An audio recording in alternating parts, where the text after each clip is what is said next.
All right, we've got our final ACC football power rankings. We all know who was on top, but who surprisingly wound up at the middle of the pack and the bottom. We'll talk about all of that on today's show, as well as the all ACC team. Payton Wilson, you just know how to really cheer up that Kenton Gibbs. You are Locked On ACC, your daily podcast on the Atlantic Coast Conference. Part of the Locked On Podcast Network, your team every day.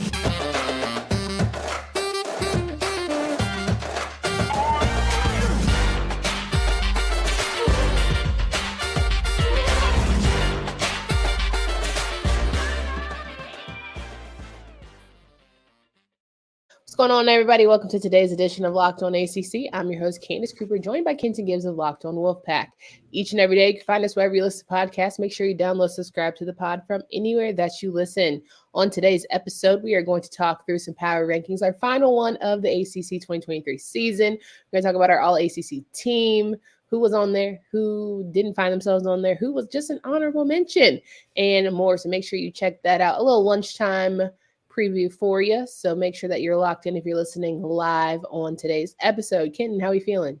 Oh, I'm feeling great. I'm ready to get into it because I think that this final power ranking of the year, I know it always gets spicy in the comments, but I don't think that there could be too much spice here because your teams did what they did. So I think the season's over. The dust is settled. We know exactly where everybody is at this point in the season. Today's episode is brought to you by PrizePicks. Go to prizepicks.com/lockedoncollege and use code LOCKEDONCollege for a first deposit match of up to $100 for daily fantasy sports made easy. Now, normally these power rankings is pretty obvious. Sometimes it gets a little dicey. People make their feelings. Either way it goes, we have to, let people know how we feel. So we're gonna, start top to bottom today. Right, we're gonna get into our favorites early, our best of the best, because no need to delay that bad boy because it's also pretty obvious here in the ACC. FSU coming away with the top spot. As we all know, they'll face off against number 2 spot Louisville, who had a very good season, a little hiccup at the end against Kentucky, but nonetheless, these are the top 2 teams for obvious reasons, and for all intents and purposes, had a good year. Yeah, for sure. I don't think that there should be any question or any concern about like who the top 2 teams are. You have one team that's undefeated, dominated throughout, and you have another team that has had a few hiccups on the road, including a hiccup to end the season. But I could see the argument of like a lot of how people are like, oh, if Texas and Alabama played again, Alabama will beat them. I could see that argument for NC State and Louisville, but at the same time, it's like at the end of the day, they played head-to-head and Louisville won. So the cards are at 2. They're playing in the conference championship. That's all there is to it. 100%. And we'll have that episode for you on a Thursday night. We'll talk through ACC. We'll have that for you on Friday. Yep, there it is. ACC matchup. I have ACC, SEC on the brain. I have basketball on the brain, but I cannot switch yet. And clearly you guys don't want us to switch either because you are not showing love to our ACC, SEC challenge. But that's fine. Okay. We have to transition, guys. We have to get away from football, as sad as it might be. But show us some love on our basketball shows as well. And let's get our minds right for that season. NC State, though, comes in at number 3 for our football power rankings. The Pack definitely turned their program around, and it's, kicking into high gear for Locked On Wolfpack and the boys. Yeah, they have the second longest winning streak in the conference going, only behind Florida State. And fun fact, the last team to beat Florida State was NC State. So with that being said, it makes a lot of sense. This team is one arm punt away from being in Louisville's shoes and playing in the conference championship. It is a little amazing, a little astonishing to see that in the season that many people dubbed as a rebuilding year after the Notre Dame game, NC State is knocking on the door of 10 wins, which has only been done one other time in program history. So, that's pretty impressive to see. Absolutely. Let's talk about number 4 here on our ticker, Clemson Tigers, as they are sitting there finding themselves, again, on a rebuild year, not rebuild year. They should have been better. Who knows the storylines that we're going to say, but all in all, they ended the season as a top 4 program in our eyes. Yeah, for sure. And I also, I hate to kick the former coastal teams while they're down, but Yeesh, the top 4 being all former Atlantic teams. Who could have predicted that one? No, but very seriously, You this didn't predict that one. So, like, let's not do that. say what? You felt like you knew it was going to be all Atlantic teams. It's kind of crazy. I mean, I knew it was Given going how to be. the trajectory of the season was going. I knew it was going to be 2 Atlantic teams in the conference championship, and I knew that the Atlantic overall were going to have the better teams. Yeah. I never had a doubt. Never had a doubt. Okay. But with that being said, I just want to be clear here that some of the bottom barrel teams are Atlantic teams. Yeah, absolutely. Yeah, okay. Absolutely. But the reality here is this Clemson team, absolutely, another team got it turned around. Their young pups start playing, and they really, really got it figured out. I mean, the reality of this Clemson team is very simple, right? Everybody keeps saying, oh, they were down and buy stock while they're down and all that good stuff. I think this is a good team. I think that they have a chance to be better next year. I'm not sure how much better, but this was a heck of a way to end the season. They ended the season on a strong note. When you look at their game against NC State and you say, man, how did that game go so poorly for them? The answer is very simply, they went away from running the ball. And on top of going away from running the ball, NC State was the more physical team up front. You look at the rest of their season, what game were they out physicaled in? Not against Notre Dame, not against Georgia Tech, not against Carolina, and definitely not against South Carolina. So, this was a situation where this Clemson team finished out the season in a very strong way, winning in a new way, because Clemson hasn't always been known for, hey, we're going to play bully ball and we're just going to bludgeon you to death with 2 backs. They've been known for spreading it out, having dynamic wide receivers out wide, having a quarterback that's a general through the air. They switched that philosophy and got it done at the end of the year. Sure. And let's talk about the fact that, Clemson, we see people running to the portal left and right. And I feel like Clemson doesn't have that, great migration, as some people may have thought, due to the fact that they weren't having the best season, due to the fact they probably, what's going on in Dabo's country where, guys, it's not really hitting on all cylinders like it usually is. I think it speaks to what they're trying to maintain and focus and sort of compartmentalize and turn the page onto 2024. So big ups to Clemson and being a number 4 team here in our power rankings. Georgia Tech, number 5. You were hard on them. They had moments where they were down, but they ended up pretty solid against that Georgia program. And I think, if anything, it showed just how good they could be. The potential is very much there. But I think next year is when you start to say maybe a little less grace towards Coach Key. Like, we need to see some results. Absolutely. And for the national pundits who said, oh, Florida State only beat a bad Florida team by 9 points. Georgia beat Georgia Tech by how much?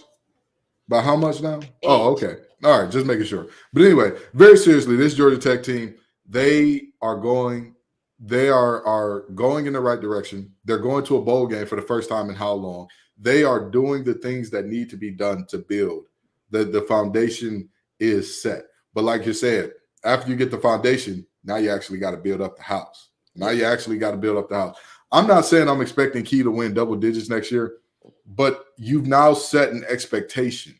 You've now set a floor of, okay, we need to get 6. Haynes is going to be back for another year. You're going to have a lot of talent back for another year. This is the floor now, buddy. And it's a great thing for Georgia Tech. It really is. Coach Key, I believe, is their guy. That is their guy. He is a Georgia Tech guy through and through. He is supposed to be there. If he is to take this program to special heights, next year becomes the first year where you're coming in with expectations, because this year, anything that you did was like, hey, we get it. Look at where the program was when you got it.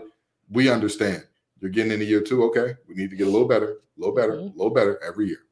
100% agree there. Let's talk more about the rest of our power rankings and where we just had our favorites and your favorites end up. But first, of course, we got to pay a couple bills out here, and PrizePicks will help us do just that. As a reminder, today's episode is brought to you by our friends at PrizePicks, the largest daily fantasy sports platform in North America. The easiest and most exciting way to play DFS is just you against the numbers. With basketball season here, you can now pick combo projections across football and basketball from the Specials League, a league created specifically for combo projections that includes 2 or more players from different sports and leagues. PrizePicks even offers reboot policy so that entries stay in play even if one of your players gets injured. Whew, yeah. If you have a player who exits the game in the first half and does not return in the second, that player is rebooted. PrizePicks is the only daily fantasy sports platform with an injury policy. Go to prizepicks.com/LockedOnCollege. Use code LockedOnCollege for a first deposit match up to $100. PrizePicks is daily fantasy sports made easy. Help the church, Virginia Tech. Feeling good, feeling great. Who thought that they would end up where they did, and yet somehow, some way, we had the Hokies on the top spot, coming in at number 6. Yeah, and this Virginia Tech team, absolute domination of Virginia. You know, hey, Drones and company, they did their thing, whooped the absolute wheels off those boys. That's how They're another team. They have the foundation. They have all of the things are now in place to where Pride, guess what? This is going to be the expectation going forward. And I also want to say this. The way that Virginia Tech started this season and the way that they ended, it almost felt like two different seasons, but there was a common thread in struggling against good teams. There was a common thread in that good teams kind of took them out to the woodshed a little bit. I mean, even if you look at the second half of the season, Florida State won by 20, Louisville won by 31, NC State led by, I want to say it was 3 or 4 touchdowns, and let their foot off the gas tremendously down the stretch, which allowed Virginia Tech to get kind of back into it, but not really. So that game was much, much bigger of a gap than the final score actually implied. But I'll tell you what, if you came to play Virginia Tech and you weren't a good team, you get ready for a shellacking, because they were going to take you out back and whoop you like you stole something. So Virginia Tech, you know, they're building in the right direction. Beating bad teams is the first step. Winning some of those beating better teams is the next one. And, you know, I think that not playing the Hoosier quarterback game early, having that going into the season, going into summer, going into camp, you know who your quarterback's going to be is going to make a world of difference for Virginia Tech, right? I think that defense is going to get a year older, a year wiser, a year better. And now that you have, like you said, bones in place, it's really going to be a, hey, Pride, no excuses, right? We're real tough around here. But I think that was the biggest piece. Drones getting an opportunity to fly. If he had flown a little earlier, maybe that would have been a whole different season for them. But, you know, can't have regrets. So you just move forward. Yeah, and I mean, you know, this defense for Virginia Tech, they need to get in the weight room. They need to eat some foods that ain't necessarily the best for you. They need to put on some weight. This is a very fast defense. They fly around, they fly to the ball. It just need to get bigger. I mean, objectively speaking, only having 1 or 2 guys in your defensive rotation that are listed at 300 plus, I ain't gonna get it done in the ACC. Which means they're probably like 290. So like we need some muscle milk and some Popeyes. Muscle milk and some Popeyes might do them some good. So ending at 6, we'll take it. North Carolina ending coming in at number 7. You know, it's just one of those things where as much as you have high expectations for people, sometimes they just are who they are. And as much as you want to be excited for them, sometimes they just are who they are. As much as they're flashy and want to, you know, they go in with pieces and elements. Just seeing the way certain people are starting to go away, it makes me feel like the call is coming from the inside. There needs to be some changes at the top. And until those changes happen, I feel like we're just going to get what we get. And I'm done with the expectations. So this North Carolina team is like the opposite of a Virginia Tech in that they have the big bodies. They have the guys. They're just not tough. They're just not. There needs to be an increased level of toughness and effort. It is so confusing to me that this team kind of packed it in once their playoff hopes were gone, seeing as how this team's never been to the playoffs. Like, what are we doing? This team didn't go to ACC championships. So, like, well, they did, but like they got dog walk. So you think that would be the chip that gets you through the season? Yeah, absolutely. And I could understand it. I could understand if you were that perennial powerhouse to where it's like, hey, if we don't make it to the ACC championship, this is a down year for us. If Clemson, even Clemson didn't even pack it in. And that's what I was about to say. If Clemson had packed it in like this, I would be like, all right, that makes a little bit more sense. This North Carolina team, what are you doing? You haven't done anything to play it how you're playing it. And that's the crazy part. And it's the inconsistency. And it's I didn't get what I want, so I'm going to tuck my tail. And that's why you'll never be where you want to be. And I think, you know, when you look at teams like Florida State, Mike Norvell plenty of times those guys could have given up on him, but they stayed the course and bought into the system. And I think Mac Brown is more of a, hey, I'm going to get you where you need to go to be a great man for life in terms of deals and NILs and being a business and being a brand. But when it comes to these X's and O's, I don't know. Well, I'm gonna tell you this. At the end of the day, I don't want to spend too much time on this team, but if this team got tougher, the rest of the country would have to look out. And I mean that very genuinely. If this team, Virginia Tech, say what you want about them boys, they're sandpaper tough. They may have defensive ends that are 230 pounds. Those are tough as nails, 230. Are they still gonna get moved up out of there? Yes, he's 230. But he's gonna fight you and battle you for that space on the line. It was multiple plays. Look at Coach Pry, look at Mac Brown. Like you got someone who probably drinks, a Diet Coke and some speed. You got one who probably needs his herbal tea. Like it's just different energies, mentalities, all that stuff. Let's talk about the next team up here, Miami, a team that had, again, a lot of things going for them. They got a lot of Maseratis, but when it comes to those X's and O's, they be playing like they got Pintos, and I just don't know. I don't know. When you look at Miami, you say to yourself, this was a season of ups and downs and all arounds. You didn't know which Miami team you were going to get from week to week. And yet it's tough because you're always saying, hey, where is Miami going to finish? They have the talent to be really good, but they can never seem to string it together.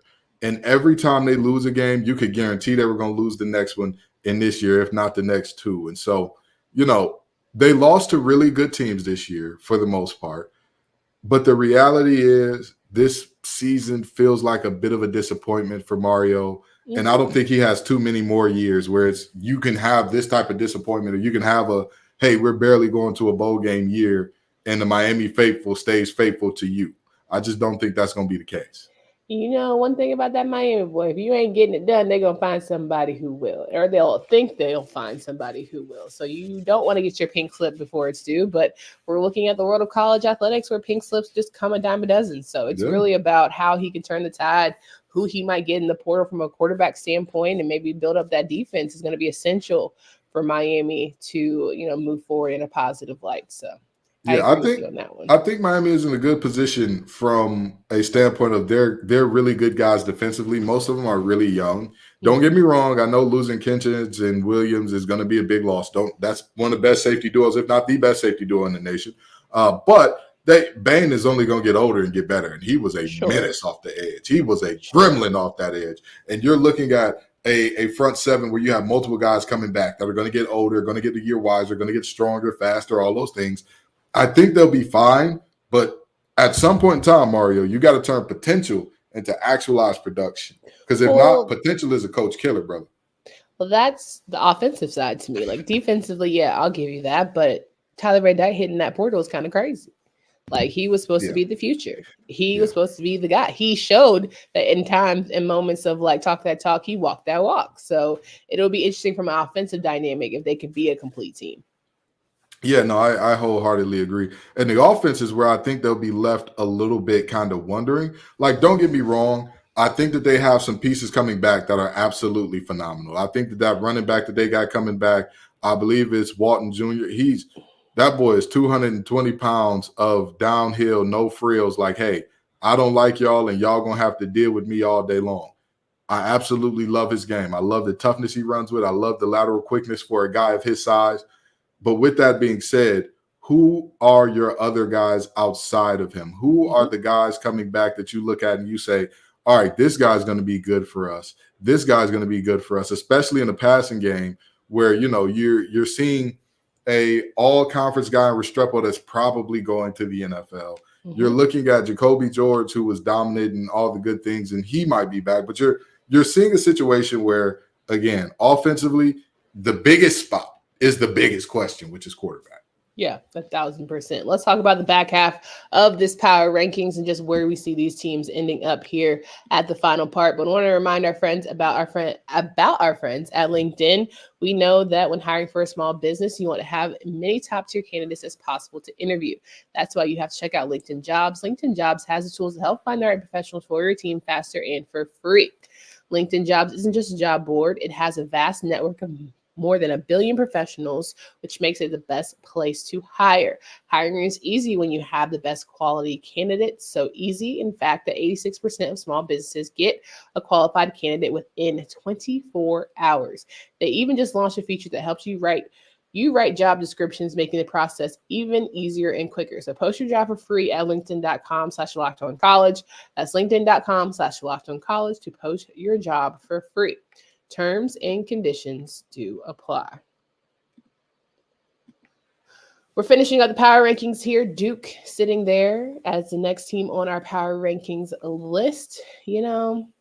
Duke team that we've had high expectations for, now without a coach, but still with, I think, a strong program. I believe that they know what they can be. I think that Mike Elko helped bring that out a little bit. And now they find themselves in need of someone who's just as rejuvenated, just as excited. And even if it is on a launching pad type coach, at least let us have a good couple of years in that bad boy. I think that they found the recipe for success at Duke. And I think that recipe is a lot like App State's recipe.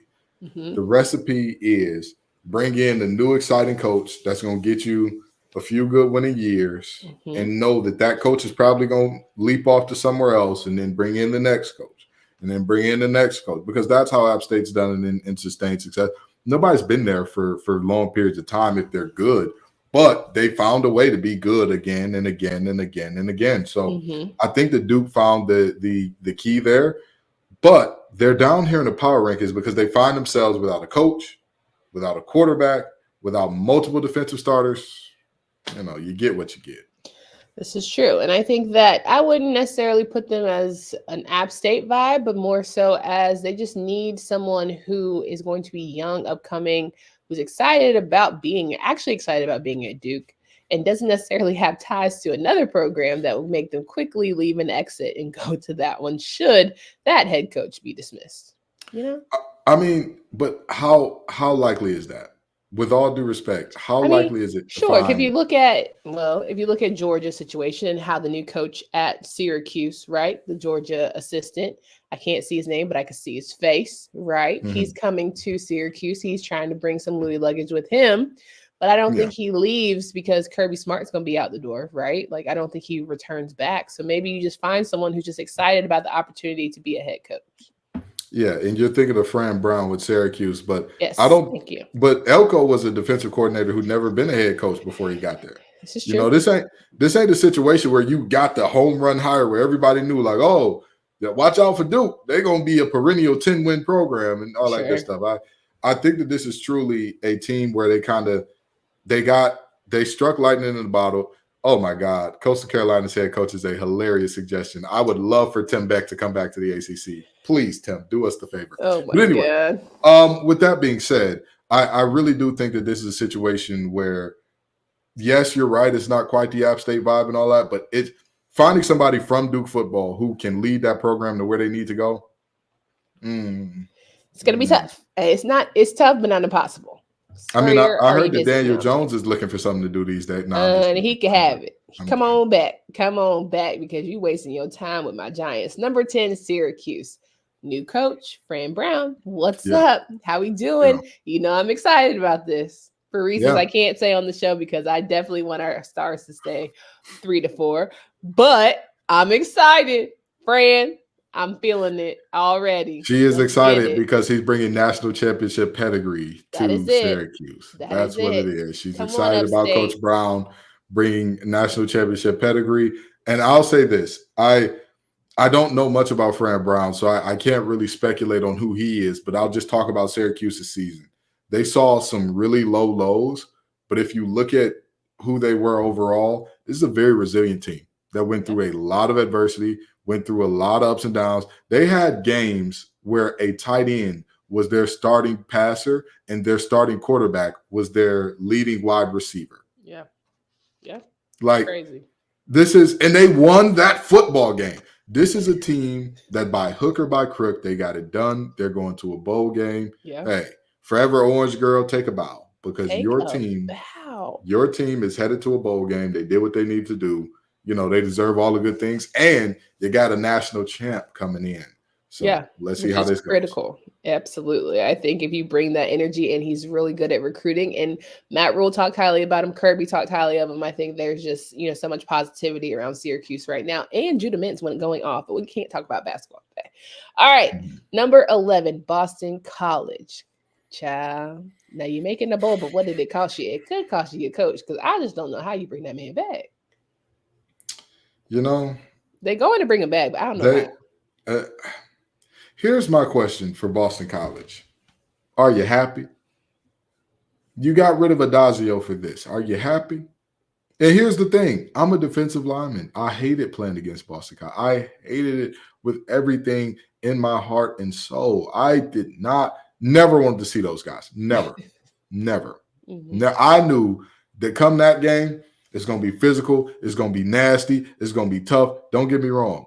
That's my type of football right there. That's my type of football. But I knew as a defender, you're going to have to deal with 6 and 7 offensive lineman sets and 240-pound running backs. But it was going to get you 7 wins, 6, 7, maybe 8 wins. And it looks like this is halfly ceiling.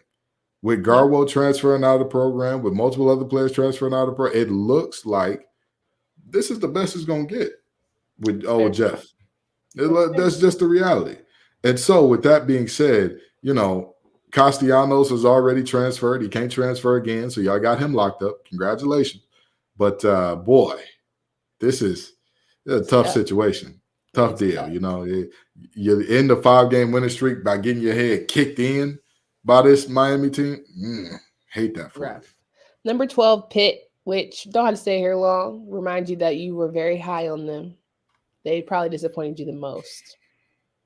Yeah, they did. They did, I struggle to come up with words to talk about how badly Pitt disappointed me this year. But the thing that blows me the most about Pitt, the thing that I don't understand the most about Pitt, is this just seemed like a very snake-bitten year. This year just seemed like there were multiple games where there was one play, one moment, that if it goes a different way, this thing probably turns out differently for them. And time again, that one moment went the opposite of their favor. Wow. Narduzzi, they gave you a mulligan because you're the last Coastal champion to ever win the ACC championship game. Them eyes going to be watching you, brother. That seat is going to get real hot up there. And they're going to push you down the hill. And one of them little wheelbarrows up there, you mess around. So, Well, there's a lot of good quarterbacks in that portal, so hopefully they do their big one with that. Let's talk about number 13, UVA. Don't have to stay here long. A resilient team. We have talked about a couple already, but I think this UVA team showed promise, if nothing else. Yeah, a lot of young pieces. They're definitely going to get better going forward. But this last game was ugly. I hope the guys, portal parties are very much real now, but like the Malachi Fields, the Malik Washingtons of the world, the Calandrias, there it is. Anthony Calandria. I hope these stick beside it, right? I see the vision, Tony. I see the vision, but it will be about if the guys can stick beside it, because they have moments, flashes. They beat my team. My team literally turned their whole season around because of it. They have flashes to be great. They just have to find some consistency. Yeah, no, I wholeheartedly agree. And, this is a team, Tony Elliott, there's only going to be so much grace extended to you because of the things that you've been through. At some point in time, the show improve, big dog. And they're on the way there. So, this Virginia team was one that we saw have some very high highs, beating a top 10 team on the road this year. Yeah. What a time. But this is a team that we also saw with some terrible lows, like having your rival come into your home and get up. What was it? 34 zip or something like that before from start to finish. 31 zip was the lead before they finally got on the board. So, that's tough.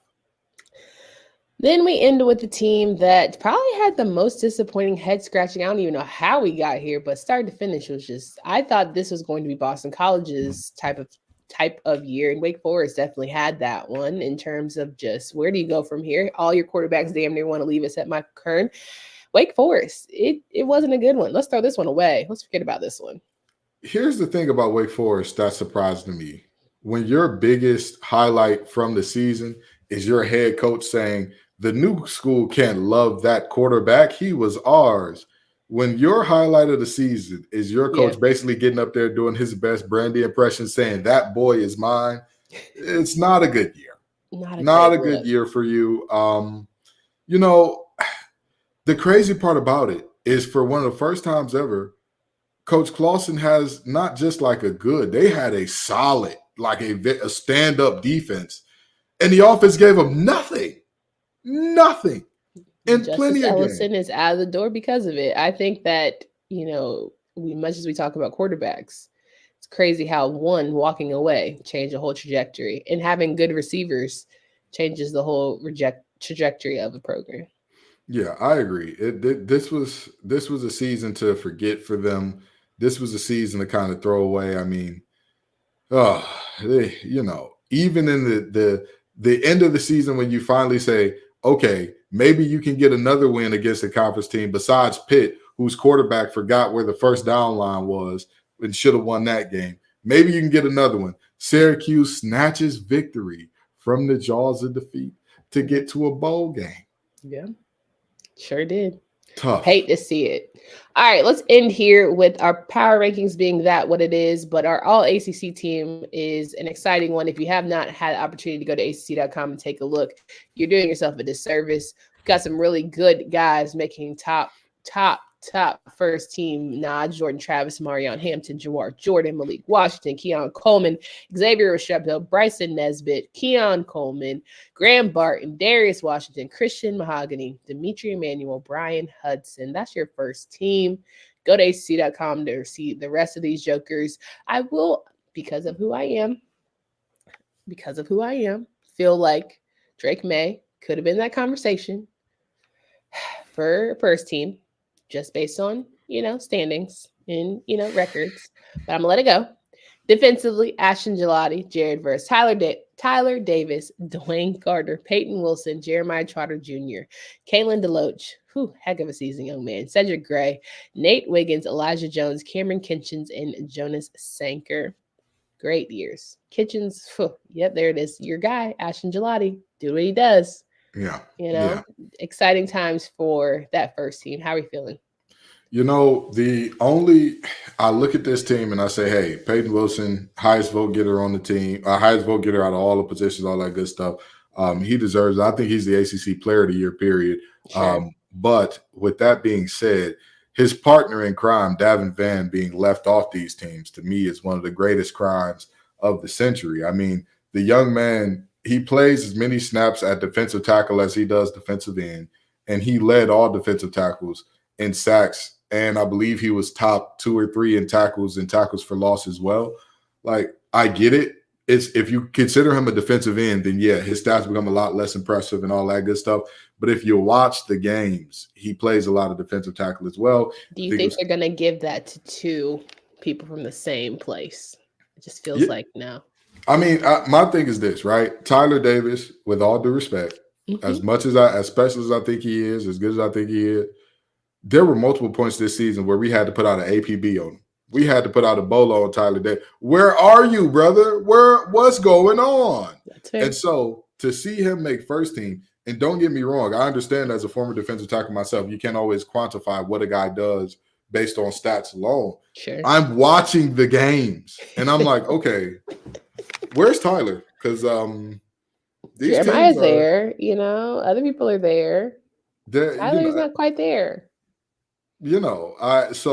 I think that was one that it was kind of like, we're going to vote for a name here instead of who the best player was. Because even if you don't go Davin Vann, there are multiple other players in this conference that have shown and have been there all season at the defensive tackle position. And so, to kind of see that one, and it's not just about Tyler Davis. There are a few other ones as well where I'm sitting up here saying, all right, why is this guy not here? Why is this guy not here? But all in all, I think for the most part, the voters got it right for the most part. But there are multiple moments where I'm just sitting up there and doing a little, really? That guy? Okay. Had to be somebody. But, I do agree with Peyton Wilson nod. I think that he is probably the most exciting one player who's going to make a big name for himself and big paychecks come Sunday. Keon Coleman to me as well is one that I just feel like made it exciting this season to watch for not only Florida State, but I think had he stayed healthy the entire season would be in that Blitnikoff conversation. And yet and still, without staying healthy the entire season, he still led the ACC in touchdown catches. Yeesh. Crazy work. Yeesh. The boy Go make your money. Yeah, that young man, he may live off of McDonald's and Waffle House, but I'll tell you. Terrible diet. I'll tell you what. I'll tell you what. Don't let him find out about spinach. We may never catch him again. We may never catch that boy again. Do not let him find out about beets. We will never. And I'm not talking about beets by Dre. I'm talking about the ones that taste like dirt. That boy will never be caught again in the NFL. But no, very seriously, he's a guy that offensively, I think he was one of the most impactful players. I think that Hampton is another one that I don't really see any other running backs in the conference that had as good of a year as consistently as he did. Joe R. Jordan is in that conversation, but he wasn't available as much as Hampton. And to be quite honest, there were times where UNC's passing game just wasn't getting it done, and he set the table for that. So, I think that there are multiple guys here that, objectively showed up, showed out, did their thing, and you can't really argue against them. 1,000%. Well, that's our show for today. We got to get out of here.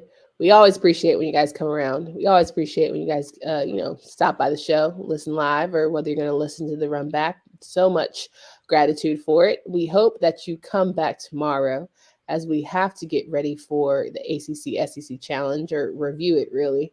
We also have to get ready for the Louisville-Florida State game because we know you guys are chomping at the bit to talk through that. So make sure you tune in. Leave us 5 stars, do all the things. For Candace Cooper and Kenton Gibbs. Until next time.